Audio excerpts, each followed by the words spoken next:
Caroline Reed Robertson, 19 tahun, tinggal di Prahran di pinggiran kota Melbourne, Australia. Kegiatan favoritnya adalah menjaga anak-anak keluarga barber tetangga orang tuanya.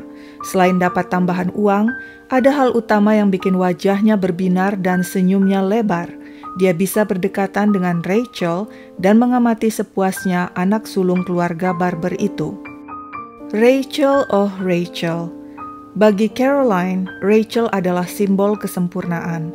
Sosoknya seperti peri cantik dalam dongeng-dongeng Eropa. Rachel melangkah dengan keanggunan seorang penari.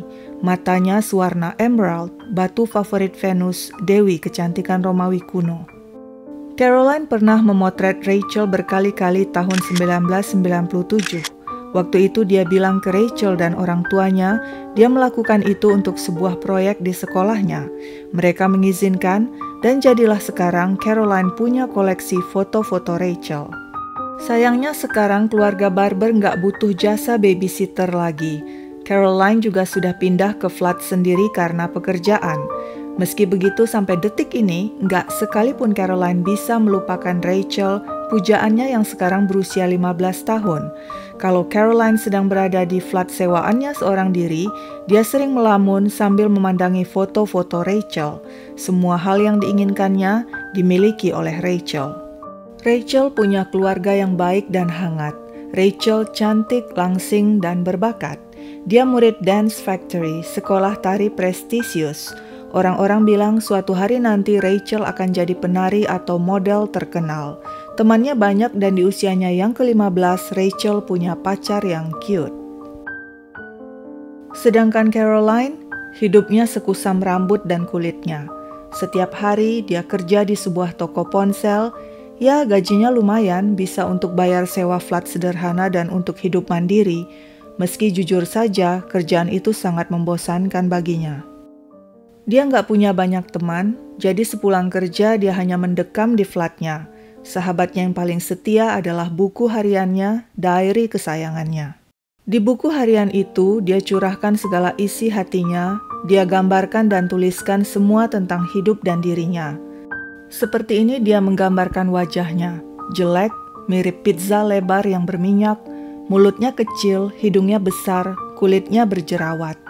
Dia merasa nggak berguna sebab dia idiot, membosankan, bodoh, aneh, egois, dan pencemburu. Dia benci banyak hal, benci sekolah, benci gurunya, dan yang paling dibencinya adalah diri dan hidupnya sendiri. Setiap hari dia merasa mendung menggelayut di atas kepalanya. Orang-orang sering menatapnya sinis, mungkin karena dia jelek dan gendut. Meski dia berusaha tampil luwes, tapi selalu saja sikapnya canggung. Dia ingin berpakaian lebih gaya seperti Rachel, tapi entahlah, dia nggak ngerti cara untuk bergaya. Caroline tahu masa depannya suram, dan dia nggak ingin ini terjadi. Dia ingin seperti Rachel yang punya masa depan cerah. Sebab itu, dia ingin menjadi Rachel. Keinginan Caroline sudah bulat. Obsesinya untuk jadi Rachel harus terlaksana. Setiap hari dia gelisah berada di flatnya, mencoret-coret diary, menyiapkan strategi dan menyusun rencana. Pada musim panas 1998, dia melakukan langkah pertama. Dia menelpon keluarga barber. "Halo, ini Ashley ya?" Sapanya begitu mendengar suara adik Rachel menjawab telepon. "Iya, ini siapa?" "Aku Caroline." "Oh Caroline, udah lama banget kita nggak ketemu." Caroline mulai basa-basi dan kemudian menanyakan hal paling penting. "Ashley, ngomong-ngomong tanggal lahir Rachel kapan ya?" "Oh, untuk apa tanggal lahirnya?" tanya Ashley. "Untuk keperluan proyek sekolahku dulu. Ingat kan tahun 97 aku memotret Rachel untuk proyek sekolahku?" Caroline menjelaskan semuanya dengan meyakinkan. Ashley pun memberikan tanggal dan tahun lahir kakaknya. Caroline puas, langkah pertama sudah terlaksana. Dia siapkan formulir permintaan kopi akte kelahiran Rachel untuk dikirimkan ke kantor pendaftaran kelahiran. Akte lahir itu dia butuhkan untuk identitas barunya sebagai Rachel, si cantik bermata emerald. Lalu Caroline menunggu beberapa bulan, kembali menyusun strategi dan menuliskan rincian rencana di dalam diary-nya. Berikan obat tidur pada Rachel, Masukkan jasadnya ke dalam tas besar, buang jasadnya ke suatu tempat, periksa lahan pertanian, pinjam uang ke bank, ubah warna dan potongan rambut, bersihkan flat dan karpet.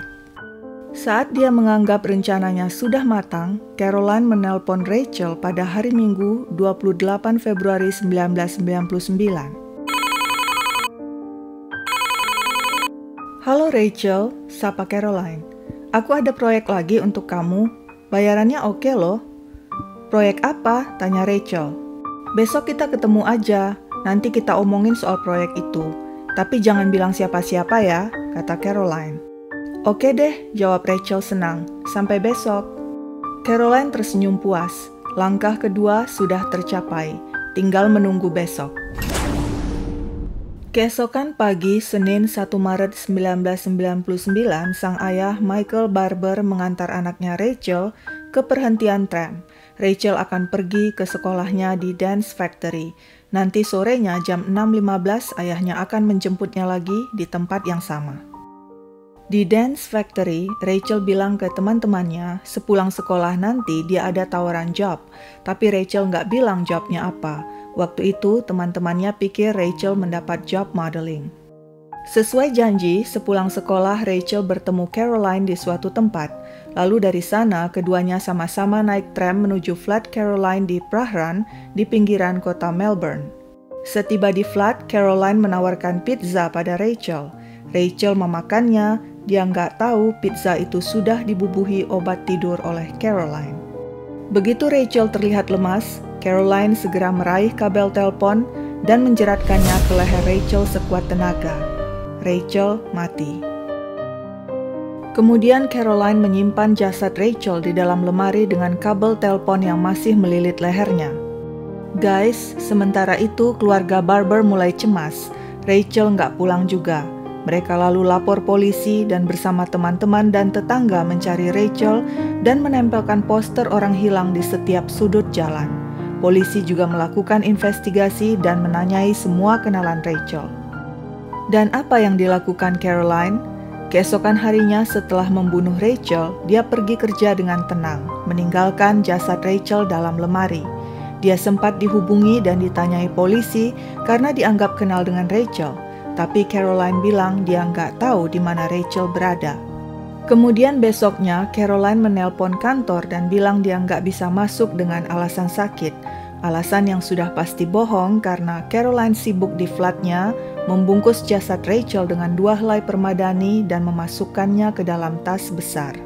Kemudian dia menyewa jasa pindahan untuk mengangkat jasad Rachel dan mengantarnya ke tanah pertanian milik ayahnya di Kilmore.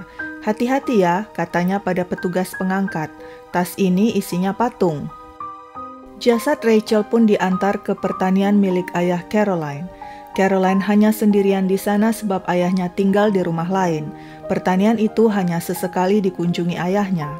Nah, sekarang saatnya. Caroline mengambil sekop dan menyeret jasad Rachel ke lahan belakang. Di dekat kuburan hewan peliharaannya, Caroline menguburkan jasad Rachel. Selesai sudah tugas terberatnya. Sekarang jalan untuk menjadi Rachel sudah terbuka lebar. Untuk itu, dia perlu uang banyak. Caroline mendatangi bank dan mengajukan pinjaman sebesar $10.000 dengan alasan dia ingin beli mobil. Tapi kemudian pengajuan pinjaman itu ditolak bank karena Caroline nggak punya SIM. Caroline kecewa, dia perlu banget uang itu, bukan untuk beli mobil sebenarnya, tapi untuk kabur dan pindah ke kota lain, dan rencananya di sana nanti dia akan membuang identitas lamanya dan berubah jadi Rachel, si cewek yang jadi obsesinya. Untuk sementara, selama pelarian, dia akan memakai nama James Salsel. Salsel adalah nama keluarga ibunya Rachel. Sementara itu guys, polisi sudah menemukan beberapa petunjuk. Seorang teman Rachel ternyata ada yang melihat Rachel bersama seorang perempuan saat naik tram. Dia menggambarkan wajah perempuan itu kepada polisi. Selain itu, polisi juga melacak semua telepon yang masuk ke rumah keluarga Barber. Dan polisi menemukan pada hari Minggu, yaitu hari terakhir Rachel berada di rumah, ada nomor telepon yang 2 kali menelpon rumah keluarga Barber. Data menunjukkan nomor telepon itu milik Caroline Reed Robertson. Orang tua Rachel bilang mereka mengenal Caroline karena dulu Caroline pernah jadi babysitter anak-anak mereka. Dengan bukti-bukti ini, kecurigaan polisi kepada Caroline semakin kuat. 12 hari setelah hilangnya Rachel, tepatnya pada 12 Maret 1999, polisi mendatangi flat Caroline dan menggedornya berkali-kali tapi nggak ada jawaban. Saat mendobrak masuk, polisi menemukan Caroline terkapar di lantai, pingsan. Ternyata guys, saat polisi mencarinya dan menggedor-gedor pintunya, Caroline ketakutan lalu mengalami serangan epilepsi dan pingsan di tempat. Caroline dibawa ke rumah sakit. Begitu siuman, dia langsung diinterogasi polisi. Akhirnya dia mengaku membunuh Rachel dan mengubur jasadnya di tanah pertanian ayahnya. Pasukan polisi dan tim forensik langsung menuju tanah pertanian di Kilmore didampingi ayah Caroline yang syok mengetahui anaknya membunuh Rachel. Di tempat ini guys, polisi menemukan jasad Rachel dikubur di lubang dangkal yang digali Caroline. Sidang pembunuhan Rachel digelar setahun kemudian, yaitu tahun 2000. Semua bukti memberatkan Caroline. Jaksa penuntut mengatakan Caroline terobsesi pada Rachel dan cemburu pada kecantikan dan popularitasnya. Caroline ingin memiliki semua yang dimiliki Rachel dan dia ingin menjadi Rachel. Dalam persidangan, Caroline mengatakan hidupnya nggak bahagia, orang tuanya selalu bertengkar dan sering mengkritiknya. Ibunya lebih sayang pada kakaknya sehingga dia merasa tersingkir. Sejak kecil dia bertubuh gemuk dan selalu dibully dan diejek teman-teman di sekolah. Sepanjang hidupnya, dia nggak pernah merasakan kebahagiaan. Pada November 2000, Caroline dijatuhi hukuman penjara 20 tahun. Saat di penjara, Caroline mengubah penampilannya. Rambutnya yang tadinya ikal jadi lurus dan tubuhnya lebih langsing. Saat orang tua Rachel melihat foto Caroline di penjara, mereka kaget. Kami benar-benar nggak mengenalinya, komentar mereka. Selain mengubah penampilan di penjara, Caroline juga jadi lesbian dan punya kekasih sesama napi wanita. Dan guys, surprise! Pada Januari 2015, Caroline dibebaskan secara bersyarat. Bebas bersyarat ini maksudnya meski si terpidana keluar dari penjara, tapi harus memenuhi beberapa syarat seperti harus tetap lapor kepada petugas secara teratur tentang kehidupannya dan kegiatannya di luar penjara, tidak boleh keluar dari wilayah yang sudah ditetapkan kecuali seizin petugas, tidak boleh melakukan tindak kriminal, dan harus menghadiri terapi atau konseling tertentu yang sudah ditetapkan. Jika gagal memenuhi syarat ini, maka akan langsung dijebloskan lagi ke penjara. Awalnya keluarga Barber protes Caroline bebas bersyarat, tapi kemudian mereka bisa menerimanya. Bahkan mereka mengeluarkan statement dan himbauan kepada orang-orang agar jangan membuli dan mengecam Caroline. Mereka minta agar masyarakat memberikan Caroline kesempatan menjalani hidup di luar penjara. Keluarga yang luar biasa ya guys, begitu baik, begitu pemaaf. Seperti mendiang Rachel yang baik dan sangat sempurna di mata Caroline, sampai-sampai dia ingin menjadi Rachel. Tapi sebenarnya guys, kalau saja Caroline tahu, Rachel itu nggak sesempurna dan sebahagia yang dibayangkannya. Rachel juga mengalami kesedihan dan kekecewaan. Dari kecil dia ingin jadi penari balet, tapi karena cedera dia dilarang dokter untuk menari balet yang membutuhkan otot-otot kuat karena gerakan yang lebih sulit. Meski kecewa banget, Rachel akhirnya mundur dan memilih untuk belajar tarian kontemporer saja yang lebih mudah dibandingkan balet. Selain itu, Rachel juga sebenarnya minder karena dia kesulitan menangkap pelajaran di sekolah reguler. Nilai-nilainya selalu jelek. Dia sering malu dan merasa dirinya bodoh. Karena itulah dia kemudian pindah ke sekolah tari yang fokus pada bakatnya saja sebab dia ngerasa nggak mampu belajar di sekolah reguler seperti anak-anak pada umumnya. Rachel jauh dari sempurna seperti yang dibayangkan Caroline. Guys, kasus obsesi Caroline yang berujung pada pembunuhan Rachel ini sudah difilmkan tahun 2009 dengan judul In Her Skin. Pemeran utamanya Guy Pearce dan Miranda Otto. Mungkin aja kalian udah pernah nonton. Oke, sekian dulu ceritaku guys. Jangan lupa subscribe, like, share, dan komen. Sampai jumpa di cerita lain.